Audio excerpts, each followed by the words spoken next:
ఇక మరింత అప్డేట్స్ అందించేందుకు మా ప్రతినిధి ప్రతాప్ సిద్ధంగా ఉన్నారు. ప్రతాప్, ఎన్నికల ప్రచారం అయితే ముగిసింది. మొత్తం ఎన్ని సమస్యాత్మక ప్రాంతాలను గుర్తించారు? ఎంత పటిష్టమైనటువంటి వ్యవస్థ సిద్ధంగా ఉంది?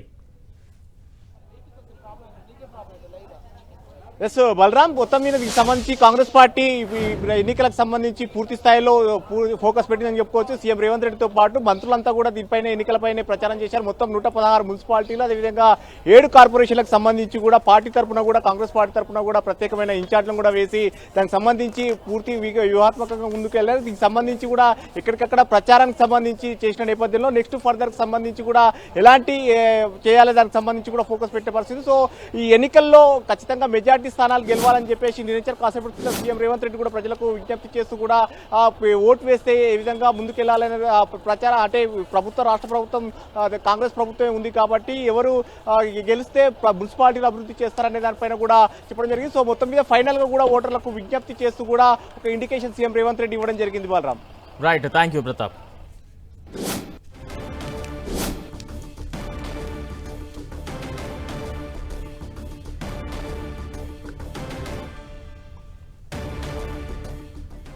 తెలంగాణలో మున్సిపల్ ఎన్నికల ప్రచారానికి గడువు ముగిసింది. సాయంత్రం 5 గంటల నుంచి కూడా మైక్లన్నీ కూడా మోగబోయాయి. హోరాహోరీగా ఇంతకాలం ప్రధాన పార్టీల మధ్య ప్రచారం సాగింది. అయితే ఈ రోజు సాయంత్రం 5 గంటల నుంచి కూడా ఎన్నికల ప్రచారానికి సమయం ముగిసింది. దీంతో మైక్లన్నీ కూడా మోగబోయిన సిచ్యువేషన్ మనం చూస్తూ ఉన్నాం. మొత్తం 116 మున్సిపాలిటీలు, 7 కార్పొరేషన్లలో ఇక ఈ నెల 11న ఓటింగ్ జరగనుంది. 13న కౌంటింగ్ ఉండబోతోంది.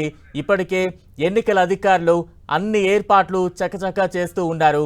మరోవైపు పటిష్ట బందోబస్తు ఏర్పాట్లన్నీ కూడా కొనసాగుతున్నాయి. ఇప్పటికే సమస్యాత్మక ప్రాంతాలు, అత్యంత సమస్యాత్మక ప్రాంతాలను గుర్తించారు.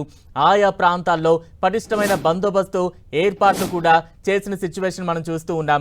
దానికి సంబంధించిన బిగ్ బ్రేకింగ్ న్యూస్ అన్ని కూడా చూస్తూ ఉన్నాం.